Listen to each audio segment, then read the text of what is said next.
When life rips away someone you love, the world seems to spin slower, but grief itself isn't what hurts the most. What cuts the deepest is realizing that the very people who should be there to hold you take advantage of your vulnerability to reveal their worst side. That's exactly what happened to me. At 63, I watched my world collapse twice. First, when I buried Rodney, my partner of decades. And then, when I realized my own son was already making plans to push me aside as if I were an old piece of furniture cluttering up the living room. They wanted to send me to a nursing home. And the worst part? Wrapping it all up in pretty words like care, concern, and what's best for you. But there was one thing they didn't know. Rodney didn't just leave memories behind.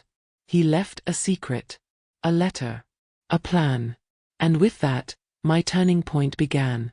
If you've ever felt invisible, as if time had stolen your usefulness or stripped away your independence, this story is for you. Because I discovered that life actually restarts at the very moment everyone else thinks it's over. Here, you'll understand how to step out of the role of victim in your own story and reclaim the reins. It doesn't matter your age, your bank account, or your past. What matters is the courage to say from now on, I live for me. Behind every gesture of concern, there often hides manipulation. Family, which is supposed to mean love and protection, can easily become the biggest source of oppression when it tries to rob you of freedom in the name of so-called safety. And that's exactly where the danger lies. When manipulation disguises itself as affection, imprisonment begins to look like a choice. Only, it wasn't a choice at all. It was a trap, and I nearly fell right into it. It was by the narrowest margin that I didn't accept that rehearsed speech about limited autonomy, advanced age, and time to rest. But how can you rest when there's still so much purpose burning inside your chest? How can you agree to be put away on a shelf like some antique trinket when there's still so much world to experience? So many people to help? So many stories still left to write?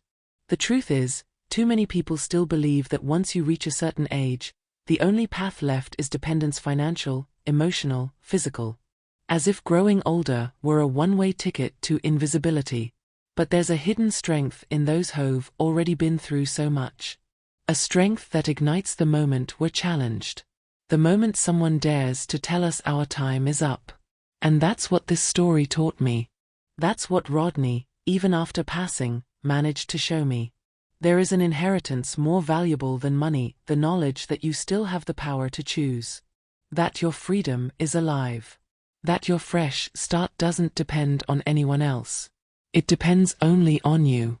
If you've ever felt like you lost control of your own story or noticed people around you silently rooting for you to give up, this story is your shelter. Your spark. Your hidden letter. Over the next chapters, you'll follow my journey through grief, discovery, empowerment, and liberation. You'll see how a woman once labeled disposable uncovered the truth about her toxic family, reclaimed her financial independence, and chose to leave behind a legacy that goes far beyond inheritance. And if you think this all sounds exaggerated, just wait until you find out what my husband kept hidden. The silence of the cemetery wasn't what bothered Jennifer most that gray morning. What echoed louder was the silence in the eyes of her own children. Gregory, always so formal, seemed more concerned with organizing what came next than mourning the loss of his father. And Roxanne, her daughter-in-law, barely hid her impatience, as if the funeral were nothing more than a formality to get through before moving on to more practical matters. Jennifer carried the weight of grief, but something else weighed even heavier: the absence of affection. It was as if, suddenly, she had been pushed off stage in her own life. Invisible. Replaceable. A piece to be moved around. The very family she had built was about to show her a side she had never seen before. Rodney had always been the center of the home, not because he spoke the loudest, but because he knew how to listen. In 40 years of marriage, he built a life where everything fit into place. Now, as a widow, Jennifer felt like the ground had been ripped out from under her. But what hurt more was realizing no one seemed willing to help her stand again. Not because they didn't have time, but because they didn't care to. Gregory was already talking about reorganizing Mom's finances, while Roxanne suggested simplifying the household routine. Every word dripped with a rehearsed empathy, the kind that hides an agenda but waits for you to say yes without noticing. Jennifer's life was being redirected without her consent, and she hadn't even put away her mourning clothes yet. That week, among the fading flowers in the living room and the weak smell of coffee brewed by Roxanne's rushed hands, Jennifer started paying attention to the details. The way Gregory shuffled through her papers, as if searching for something. The glances he and his wife exchanged whenever the subject of the house came up. What once seemed like concern now revealed itself as a disturbing urgency. But she kept quiet. She was still fragile. Still processing Rodney's absence. Time itself felt different. Slower. Heavier. And yet everything around her seemed to rush ahead as if everyone else's mourning had an expiration date. That moment of grief exposed, without filters, how fragile the family structure could be when self-interest began to compete with affection. Deep down, Jennifer was beginning to understand her presence had become an inconvenience. Not openly, but in the way every comment seemed to circle the same theme. This house is too big for you now, isn't it? Have you thought about living with more comfort, with some assistance? You deserve to rest, Mom. Sweet words, poisoned at the core. For the first time, she felt her age being used as a weapon to strip her of freedom. At 63, the same woman who had held that family together with strength and sacrifice was now treated as a burden. And in the silence of her loss, Jennifer realized she was facing something even bigger than grief. She was facing a veiled attempt to cut her out of her own life. As if Rodney's death had opened the door for her exclusion too. And in that emptiness, a seed began to sprout. Small, almost invisible. But it was there. A desire to resist, to prove she still had so much left to do, to live, to decide. Jennifer didn't know how, or when, but she felt she needed to find a new purpose. Something that would stop her from becoming a prisoner of the narrative Gregory was trying to write for her. It was a subtle beginning, quiet but decisive. Because every form of freedom begins with discomfort. Every spark of autonomy is born from the pain of being underestimated. And in that grief, heavy with absence and disguised intentions, Jennifer was already beginning to draft, within herself, the first sketch of her personal revolution. She remembered vividly a conversation with Rodney years before, about how so many parents grow old believing their families will protect them only to be left in silent rooms, in houses that no longer feel like home. Old age is not the same as surrender, he used to say. But no one teaches you how to resist when abandonment comes with a smile. Jennifer looked at the house, at the garden where she and Rodney had spent afternoons together, at the bench where they used to sit and read, and each memory felt like a brick in her wall of resistance. That house wasn't just property, it was the foundation of her identity. To give it up would be like betraying her own story. She was beginning to understand that protecting her home wasn't just emotional attachment, it was an act of empowerment. In the days that followed, as she overheard muffled conversations behind doors and pretended not to notice Gregory's calculating looks, Jennifer decided to listen to something more important: her intuition. Something was wrong. Very wrong. And she needed to pay attention. She could no longer live in silence. Grief was real, yes, but it could not be used as a curtain for manipulation. The time ahead would demand courage. And above all, vigilance. She needed to reclaim her independence, even if she didn't yet know how. Because to accept their plan without resistance would be the first step toward losing not only her financial autonomy, but her freedom to exist fully. That night, alone in the living room, with Rodney's cologne still faintly in the air, Jennifer stared at the photographs on the wall and whispered, "I'm still here. And this isn't over." Maybe it was just a phrase tossed into the dark.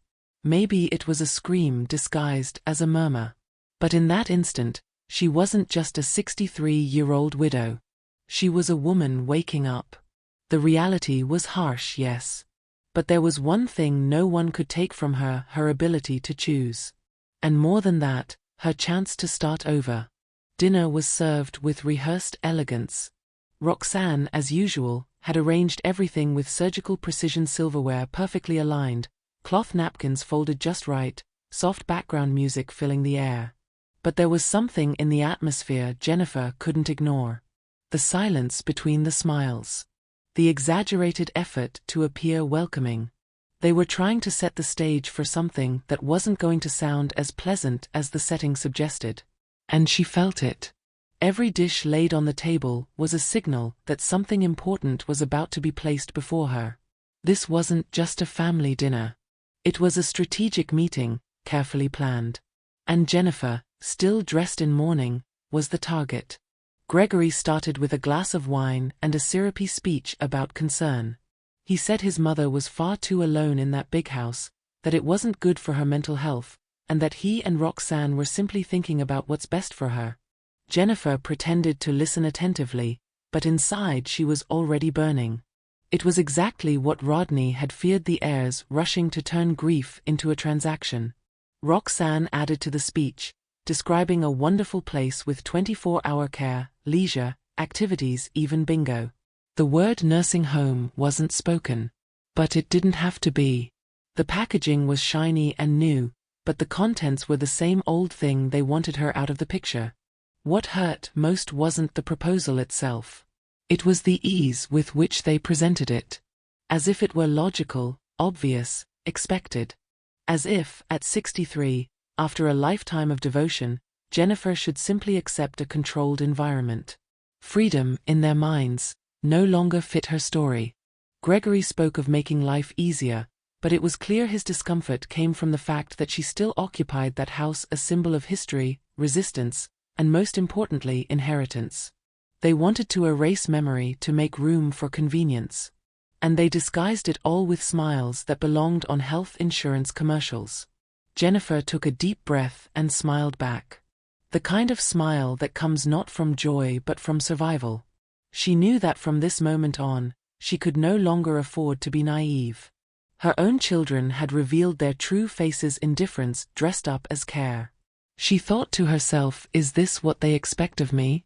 To accept in silence, to slowly fade away, to shrink into a small room with scheduled visits? The thought of losing her independence was far more terrifying than loneliness. Because what was at stake wasn't comfort, it was control. And she was beginning to understand exactly how family manipulation operated, sly, calculated, and cowardly. That night, back at home, Jennifer couldn't sleep. Gregory's words rang in her ears like an alarm. You need structure. As if she were a building on the verge of collapse. But what was crumbling wasn't her, it was the image she once had of her own family.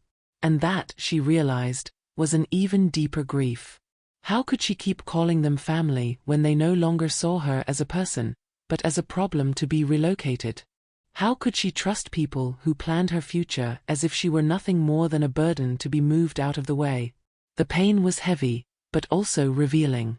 There was no way to keep pretending nothing had changed.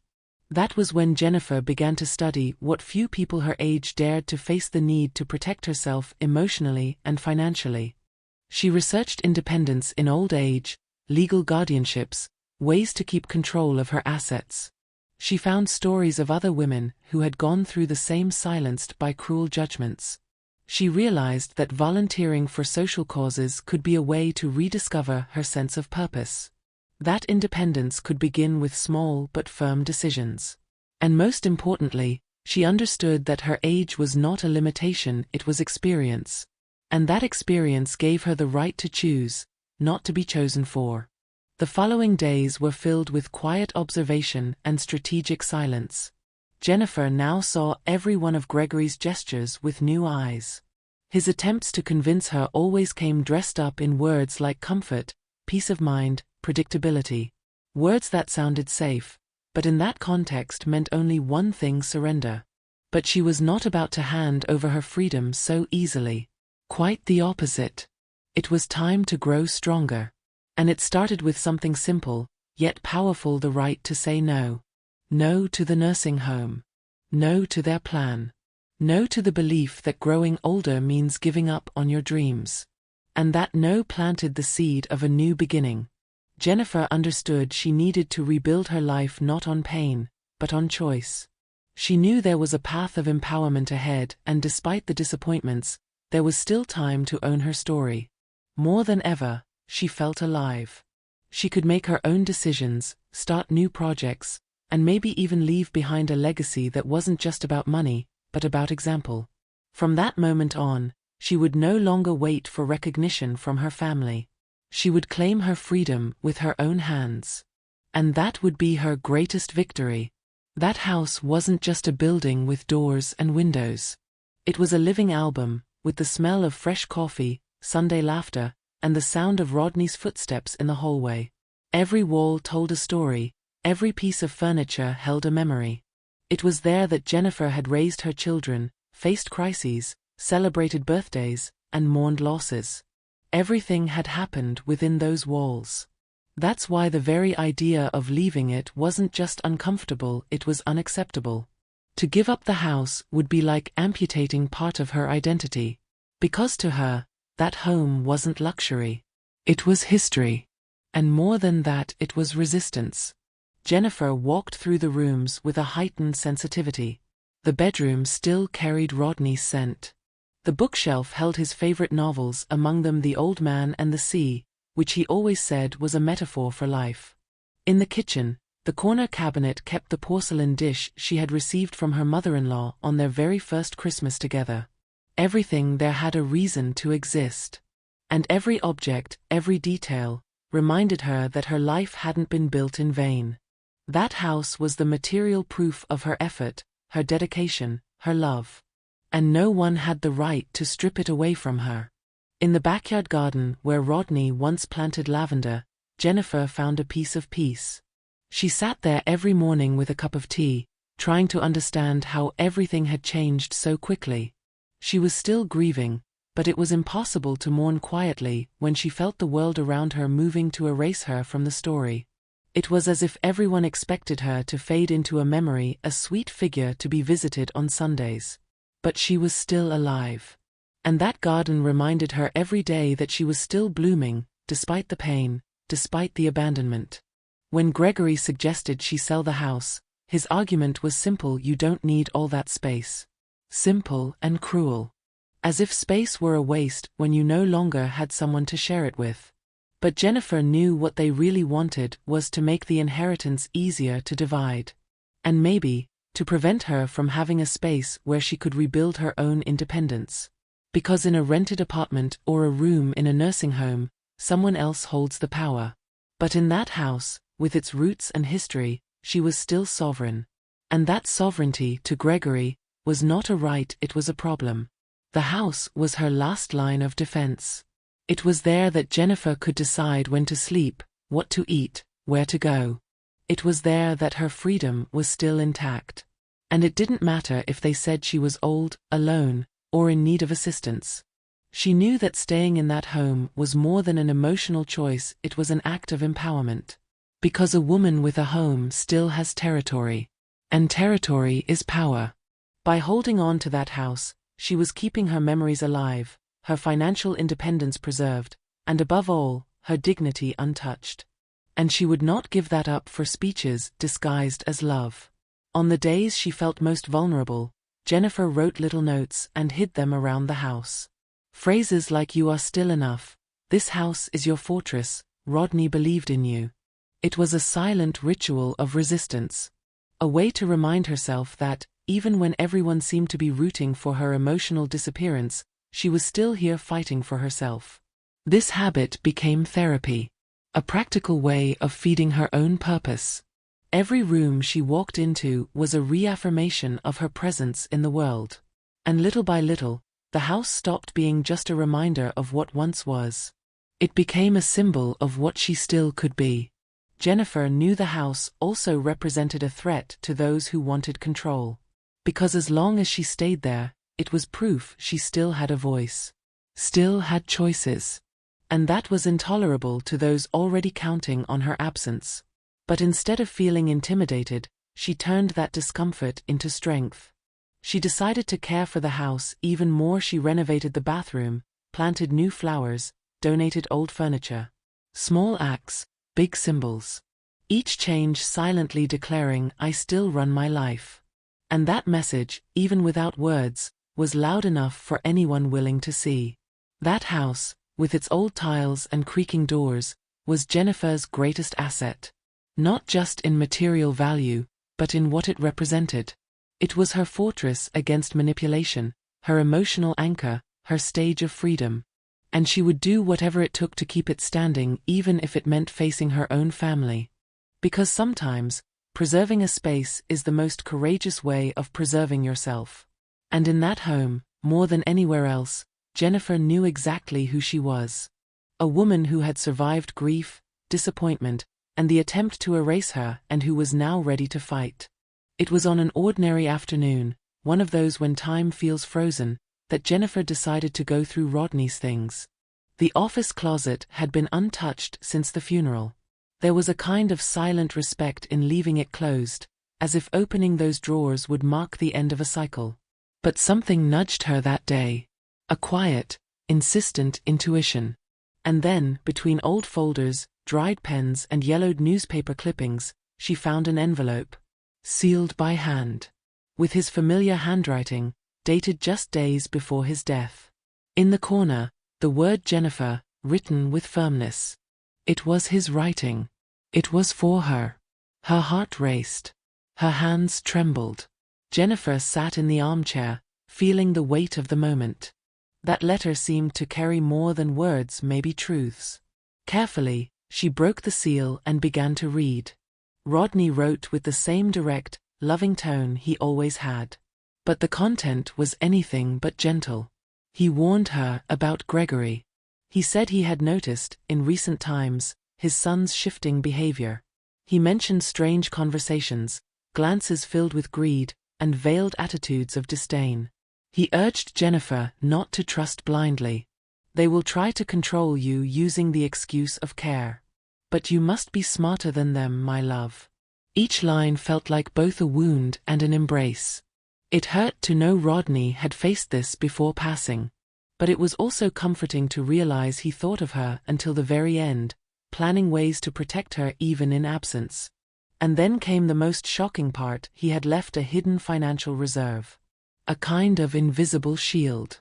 Accounts, investments, even a property in another state, all organized under her name. All kept far from Gregory's eyes. Rodney had foreseen she might need to start over. And he made sure she would have the means to do so. You are not alone. You never were. Use this money wisely. It is your freedom. Jennifer sat there with the letter in her lap, trying to absorb the magnitude of what she had just discovered. It wasn't just a financial surprise. It was a gift of empowerment. A strategic act of love, telling her between the lines, you still get to choose. That changed everything. For the first time since the funeral, she felt something besides pain. She felt power. A quiet, steady power. The sense that she had far more control over her destiny than she imagined. And that maybe, just maybe, the new beginning she longed for was truly possible. All it required was courage. And now, she had what Rodney called his final push. With the documents in hand, Jennifer began to study what it all meant. She researched the funds mentioned, contacted Rodney's trusted accountant, someone Gregory didn't know, and confirmed it was all real. The letter wasn't just a farewell. It was a plan. A manual for financial independence. She had access to nearly $2 million in diversified investments. It was enough not only to live with dignity, but to transform her reality and the lives of others. And most importantly, this money was under her name, her control, her decision. But what should she do with such newfound power? Jennifer didn't want extravagance. It was never about that. She wanted meaning. Freedom of choice. The chance to use that inheritance consciously, aligned with the purpose that was now awakening inside her. She thought of traveling, yes. Of volunteering, of new projects, maybe even writing a book. But above all, she wanted to prove to herself that she was capable of leading her own life without being trapped by her family's manipulation. Rodney's letter hadn't just given her wealth. It had given her clarity. And clarity, when combined with independence, becomes strength. That was when she realized her grief was beginning to take on a new shape. The pain was still there, but now it shared space with a mission. To honor Rodney's legacy not with sad memories, but with courageous choices. With the building of a new life. A life guided not by others' expectations, but by her own heart. The letter had changed everything, but what mattered most was what she would do next. Because money was just a tool. Power was in the choice. And the new beginning that would be written by her own hands. Jennifer placed the letter in a wooden box, alongside the family photo albums. It was her secret treasure. Not just for the numbers, but for what it meant: trust. Love that outlasts death. And the reminder that, even when everything seems to collapse, it's still possible to find, within the chaos, a compass. A direction. The certainty that not everything is lost. And more than ever, she knew it was time to rise. The morning after reading the letter, Jennifer woke with a feeling she hadn't known in months: excitement. There was something different in the air, as if the heaviness of grief had finally given way to a spark of hope. With Rodney's envelope in her hands, she sat down at the computer, determined to understand exactly what she possessed. And as the numbers appeared on the screen, a new world unfolded before her. Well-placed investment funds, properties with excellent appreciation, accounts generating steady monthly income. The woman who had been treated as dependent now discovered she was, in fact, a millionaire. The first reaction was disbelief. How had Rodney managed to hide all of this without raising suspicion? Slowly, the pieces began to fall into place. He had always been a discreet man, but methodical. For years, he had managed part of the finances out of his son's sight, perhaps already foreseeing Gregory's ambition. And though generous, Rodney had never been one to flaunt achievements. The fortune wasn't in luxury cars or showy possessions. It was in the consistency of a life carefully and wisely built. And the most impressive part, it was all in Jennifer's name. Every document, every account, confirmed it. She didn't need anyone. She never had. In that moment, the feeling of freedom took over. It wasn't just about money, it was about what the money represented. Autonomy. Possibility. The power to decide. For the first time since Rodney's death, Jennifer felt in control again. And that control didn't come from an ordinary inheritance, but from a structure built to guarantee her freedom until the very end of her life and beyond. It was a resource that could shield her from manipulation, from a toxic family, from the destiny others tried to impose. The truth about the fortune wasn't just numbers. It was symbolic. It was the key that unlocked the next chapter of her story. In the days that followed, Jennifer did what many people avoid out of fear or ignorance: she sought professional guidance. She hired a financial consultant specialized in planning for women in later life. She explained her situation, showed the documents, and did something essential: she asked for help without relinquishing control. They spent hours mapping possibilities. Travel, social investments, asset protection, estate planning. And for the first time, Jennifer spoke about starting over with a sparkle in her eyes. No longer as a distant dream, but as a plan under construction. "You're not just a wealthy woman.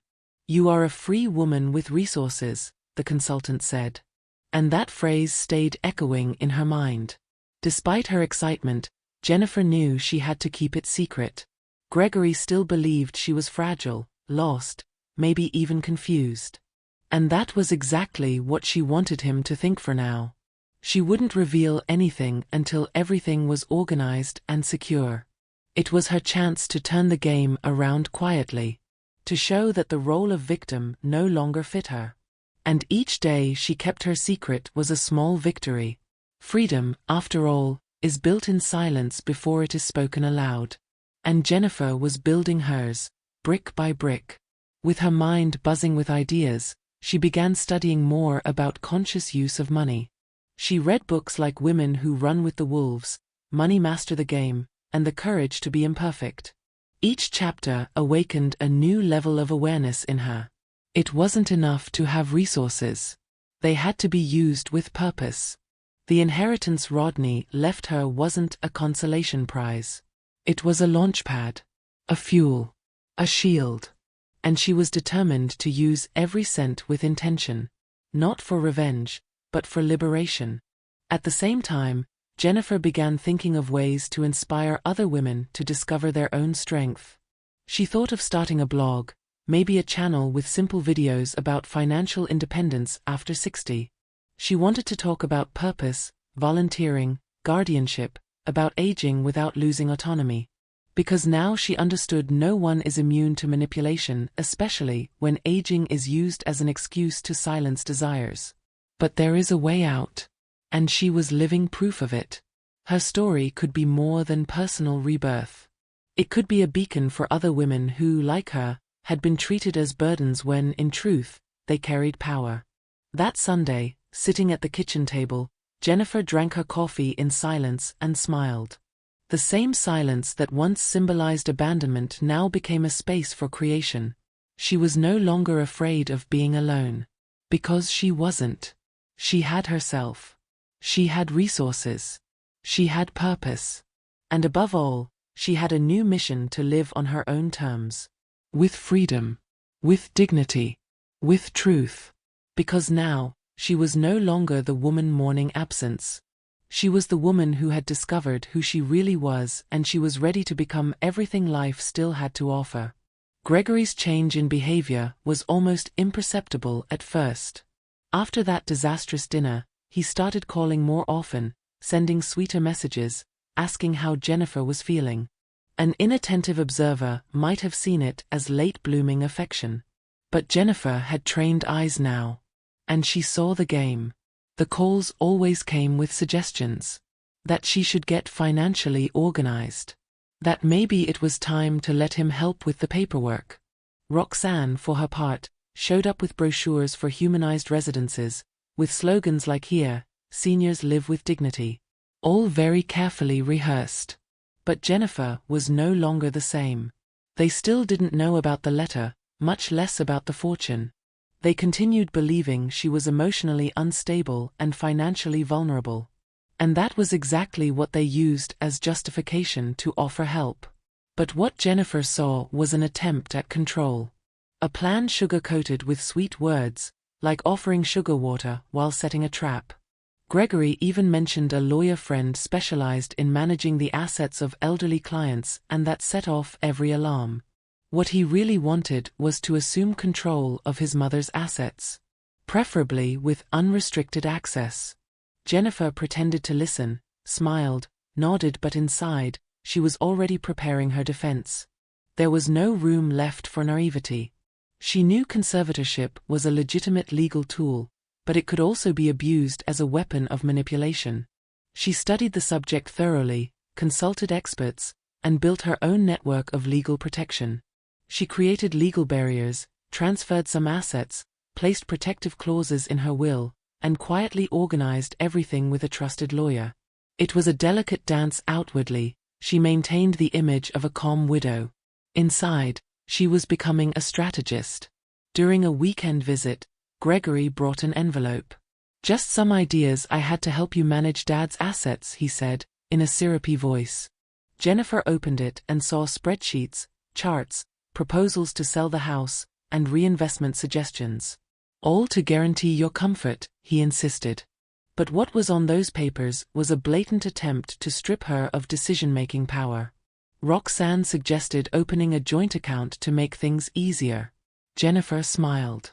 Patience was now her weapon. With each new idea, they revealed just how much they underestimated her intelligence. And she would use that to her advantage. That was when Jennifer knew for sure this wasn't care. It was a plan. A performance. And like any play, the actors repeated lines that seemed natural but had been rehearsed. She knew the next step would be more aggressive, maybe an attempt at guardianship, maybe a legal maneuver. So, she decided to get ahead of them. She updated her documents, recorded video testimonies proving her mental capacity, and began keeping a journal, where she logged every strange conversation with Gregory and Roxanne. It was the beginning of her emotional and legal shield. Because it's not enough to have autonomy, it must be defended from those who try to steal it. The most striking thing was Gregory's casualness about it all. As if he were the inevitable heir. As if Jennifer had already fulfilled her role and now the right thing to do was simply smooth the transition. That coldness, that lack of empathy, exposed something bigger: the desire for possession. Not just of the assets but of her. Of her decisions, her life, her existence. And realizing that, Jennifer decided she would not only resist. She would strike back with intelligence. Not with direct confrontations, but with precise moves. If they wanted to cast her as incapable, she would prove she was still the author of her own story. She began sharing her experience with other women her age. In a reading group, she spoke about how many mothers end up emotionally manipulated by their children as they grow older. She cited books like The Art of War for Women and Invisible Women, sparking conversations that grew into circles of mutual support. She discovered she was not alone. That this attempt to tame female freedom was more common than people think. And with every conversation, she strengthened her decision she would not hand her life over on a silver platter. Not even to those who claimed to love her. Jennifer came to understand painfully that family is not always synonymous with safety. Sometimes, it is the very tie that strangles. And to cut that tie without losing her humanity, she needed courage and strategy. She would keep playing the game. Pretending to consider their suggestions. Listening to their invitations. Responding with kindness. But behind the smile, there was now a woman with a plan, with clarity, with power. And in due time, she would prove that all the theater they had staged would end with an unexpected finale completely outside the script they imagined. The no came out calm, but heavy with meaning. No, Gregory. I'm not going to a nursing home. Jennifer said it, looking her son in the eye as they had coffee in the backyard on a sunny Saturday. Gregory froze, surprised. He hadn't expected resistance. He was so convinced of his mother's fragility that he never considered hearing something so direct. He tried to argue, but she only repeated, "I've already decided." And in that moment, everything began to change. The journey that would transform her life began with this simple act of firmness. A no that meant far more than refusal. It was the beginning of her liberation. That same week, Jennifer pulled out an old map Rodney had kept in his office. Ink marks highlighted the places he had wanted to visit after retirement: Ghana, Peru, Vietnam, Portugal. They had always talked about traveling, but life's priorities kept postponing the plans. Now, with time, resources, and freedom, she decided she would travel for both of them. And more, she wanted to give it purpose. To help communities, to teach, to serve. It wasn't enough just to visit places; she wanted to leave a mark. To live out the dreams that had stayed tucked away in a drawer. And this journey would soon begin. Slowly, Jennifer dove into research on volunteer programs around the world. She found reputable organizations connecting people to social causes in various countries. Schools, orphanages, education, and health projects. Everything she had always admired was now within reach. She began exchanging emails, attending online meetings, watching videos of real experiences. She felt more alive with each new plan. The woman who, not long ago, was considered a delicate case of old age was now planning to cross oceans. And all because she had dared to say no to a prison that smelled of artificial flowers. Gregory and Roxanne, of course, didn't hide their irritation. They said she was acting on impulse, that this wasn't appropriate for her age. But Jennifer just smiled. It was almost comical how every attempt to disqualify her came wrapped in paternalistic words. As if aging were an official certificate of incapacity. "I'm not running away, Gregory. I'm starting," she replied. And it wasn't an exaggeration. The sense of a new beginning was so vivid that she no longer recognized the apathetic woman who, just weeks earlier, had let herself be carried by sadness. Now, she herself was the wind filling the sails of her new ship. With the support of her financial consultant, she built a long-term travel plan. She set aside money for international projects, another portion for emergencies, and kept investments to ensure her future security. She was organized, conscious, and most of all, excited. She started taking online English and French classes, bought a new backpack, and renewed her passport. For the first time in decades, she felt she was living for herself. And that for herself wasn't selfishness. It was the rediscovery of an identity that time, marriage, children, and grief had nearly erased. It was a fresh start, with her own name. Jennifer also decided to document everything. She bought a beautiful notebook and wrote on the cover Diary of a Freedom. There, she would record each step, each place, each lesson. Later, maybe it would become a blog, maybe a book. Who knew? There was no rush anymore. Time, which had once felt like her enemy, was now her ally. And strangely enough, the more she distanced herself from imposed roles, mother, widow, elderly, the closer she came to herself. It was as if every new destination revealed another layer of who she was. And the most beautiful part, all of this had started with a no. A no that wasn't just against an imposed decision. It was a no to manipulation, to dependency, to the idea that aging means surrender. A no that gave way to the biggest yes of Jennifer's life, the yes to freedom. And that freedom now came with boarding passes, backpacks, and the embraces of children she hadn't even met yet, but who would soon become part of her new story. Because more important than having an inheritance was learning to leave a legacy. And Jennifer was ready for that. She left quietly, said goodbye to her house with care, left notes with trusted neighbors, and boarded her first destination, Ghana. It wasn't just a trip. It was a manifesto. A woman who had been told she was too old was finally going out to meet the world. And those who had tried to put her in a nursing home would now have to watch, from a distance, her transformation. Jennifer acted strategically. She scheduled a visit to Sunset Manor, the nursing home Gregory had suggested, without telling anyone. She wasn't in doubt, she was investigating. She wanted to see up close the place where they had tried to put her. She arrived as if she were considering options, but inside, every step was calculated. She wanted to understand what the place really offered and most of all, what it took away. She was welcomed warmly, walked through the halls hearing praise about comfort, activities, 24-hour assistance. But what struck her most was the answer to a simple question, and if I want to go out to visit friends? The coordinator hesitated, said it would depend on the family and the staff. That was when Jennifer understood freedom, in that place, came with an expiration date and permission slips. She asked other sharp questions. Can I still manage my own finances? Can I leave the country if I want to? And finally, what is the procedure for someone who is still fully capable of running her own life? The answers came wrapped in good intentions, but all hid the same pattern: control disguised as care. And the most alarming moment was when the coordinator casually mentioned that Gregory had said she was emotionally unstable. Jennifer swallowed hard but kept her composure. She smiled, thanked them, and asked for a copy of the brochure. In that gesture, there was much more than curiosity, there was evidence gathering. She wrote it all down in her journal when she got home. Each step strengthened what she already knew: they were trying to delegitimize her autonomy. But she had arguments, awareness, and now proof. The simple act of visiting the facility and questioning them was, in itself, a victory. There was no confrontation, but the real intentions were exposed. It was the first time she had imposed herself without raising her voice.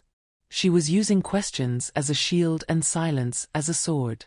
Gregory wouldn't know what hit him until it was too late. That night, Jennifer sat with her tea, flipping through the Sunset Manor brochure. She wrote in her journal, "Today I understood that disguised kindness is more dangerous than obvious cruelty. But I am alert." It was a turning point. From that moment on, she was no longer the woman who suspected, she was the woman who knew. She wouldn't tell Gregory anything just yet. She would let him believe he still had the upper hand. The power of knowing is the power to wait. And Jennifer was more prepared than ever. That was the first battle won: no fight, no noise, but with complete control of the scene. A silent victory, yes. But a definitive one. The meeting with Gregory happened over a quiet lunch, planned by Jennifer. He arrived confident, believing his mother would finally accept his help. Jennifer served coffee and placed a folder on the table. "We need to talk." Silently, she opened Rodney's letter, the bank statements, the investment documents. Gregory turned pale. The narrative he thought he controlled was about to collapse. Jennifer was direct. She said she knew about all the manipulation attempts. She spoke of her visit to Sunset Manor, of the staff who mentioned her instability, of his efforts to handle her assets without consent. "You're not taking care of me, Gregory. You're trying to replace me." He tried to deny it, tried to justify himself. But she left no room. The truth didn't need dramatics, only presence. She informed him that her legal structure had been updated, that he no longer had access to anything, that her documents were secured, and her decisions protected. "I am your mother, but before that, I am a whole woman." Gregory hadn't expected this. He expected resistance, not preparation. Doubt, not certainty. For the first time, he realized he no longer had control.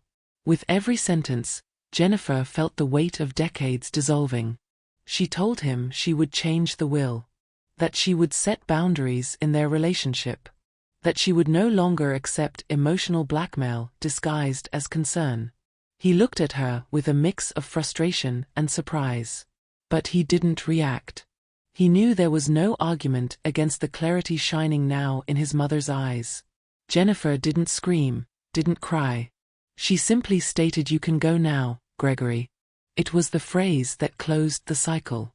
The son who had tried to restrict her was now the one leaving without access, without power, without excuses accepted. She wasn't looking for revenge. She was looking for peace. And peace, sometimes, only comes when you close a door, even if it's the door to your own family. In the days that followed, she felt his absence like the end of an old weight. A mix of emptiness and relief. Cutting ties is painful, but liberating. And Jennifer knew she wasn't doing it out of bitterness, but out of self-love. For the first time, she was placing her freedom above the fear of disappointing a son. She recorded it all in her journal with a simple phrase: "Today, I chose myself." And that choice, more than any legal decision, was the true turning point. The woman who had been underestimated for so long was now the author of her own destiny. And there was no more space for inherited guilt or imposed expectations. The confrontation with Gregory was not an ending. It was a birth. The birth of the most faithful, strongest, and calmest version of herself. Upon landing in Ghana, Jennifer didn't feel like a tourist, she felt free. It was the new beginning she had been denied for so long. At the NGO school, she was welcomed with hugs and smiles that asked for nothing but her presence. She taught English, told stories, and helped with simple activities. For the first time in years, she felt useful again. There, she wasn't the elderly lady. She was a woman who contributed, inspired, and made a difference. She created a blog to record her journey. Her posts gained strength. Women from all over the world began to follow her. She received messages like "You woke me up" or "You represent me." It was more than writing, it was an echo. With part of her inheritance, she helped renovate the school and buy supplies. Quietly, without fanfare. Her goal wasn't recognition, it was transformation. And she transformed, one gesture at a time. Her health improved. Her energy returned. She stopped taking the medications that had once masked a life without purpose. Now there was energy, direction, and a will to keep growing, even after 60. The invitations began: interviews, discussion panels, articles. Jennifer became a reference without even trying. Her story had power because it was real and because it touched others like her. Gregory was no longer a shadow. His attempts at control were now just a memory. Jennifer had become immune to guilt and blackmail. Her life was hers, whole, clean, free. Sitting on a bench at the school, watching children play, she thought, "This is why I stayed standing." And she knew there was still so much more to come. Gregory's first response was subtle, an email asking if she needed help. Jennifer ignored it. Soon another arrived, harsher in tone, saying she was being influenced and that her decisions didn't seem coherent. When his words failed, he turned to legal attacks. He filed for guardianship, claiming his mother was emotionally unstable. Jennifer received the notification with serenity. She had expected it, and she was already prepared. With her lawyer's support, she presented medical reports, travel records, even testimonials from the NGO. The judge quickly dismissed the case. Jennifer was not incapable. She was independent and now legally protected. Even so, Gregory spread rumors. He spoke to distant relatives, saying his mother was confused, that she was being used by foreigners. He tried to rebuild her image, but this time, no one believed him. Jennifer responded with action. She kept up her blog, joined debates, reinforced her role in support networks for mature women. Her story inspired. And each attempt from her son only made her voice louder. She didn't feel anger. She felt pity. He was trapped in a control he no longer had. And the more he tried to reclaim it, the more he revealed his own fragility. Jennifer, on the other hand, remained steady. In her journal, she wrote, "I don't need to defeat him. I only need to keep being who I am." And that was enough. Her calm was now her greatest answer. Her silence, her strongest defense. What Gregory saw as running away was, in truth, liberation. Jennifer hadn't run from anything, she had simply stopped accepting a life in chains. On a quiet evening, Jennifer made the most important decision of her new life to change her will. She called her lawyer and was direct. "I want my inheritance to go to those who need it, not to those who tried to silence me." She allocated the resources to social projects focused on mature women. Scholarships, legal assistance, and credit for those who dreamed of starting over. Her freedom would now be multiplied. Rodney had left money. Jennifer would leave direction. She didn't want a monument, she wanted movement. To turn every cent into choices for other women like her. Gregory received the news and had no reaction. He had lost what he wanted most: control. But Jennifer hadn't acted out of revenge, she acted with purpose. The cycle closed in peace. Her blog grew, became a book, became a conversation. Women thanked her, drew strength from her, reacted to her words. Jennifer had become a beacon. A symbol that it is never too late to take the reins of your own life. She now saw her name linked to transformation, not scandal. The decision to say enough became a seed in the lives of those who read her. And that was all she wanted. Jennifer aged with purpose. And that was enough. Her legacy, in the end, wasn't made of numbers. It was made of courage, of voice, of rebirth. There, a story ended, but a legacy was born. How many times have you silenced yourself out of fear, guilt, or habit? How many decisions have you left behind while waiting for someone else's approval? Jennifer shows us that the turning point begins with a simple no. And that starting over requires only one thing: the courage to choose yourself. If this story touched you in any way, subscribe to the channel now. This is where we share real, courageous, and transformative stories to remind you, every week, that your life is still in your hands. Jennifer's journey is more than inspiration. It's an invitation. A call for you too, to take back control, rewrite your story, and leave behind a legacy rooted in your truth.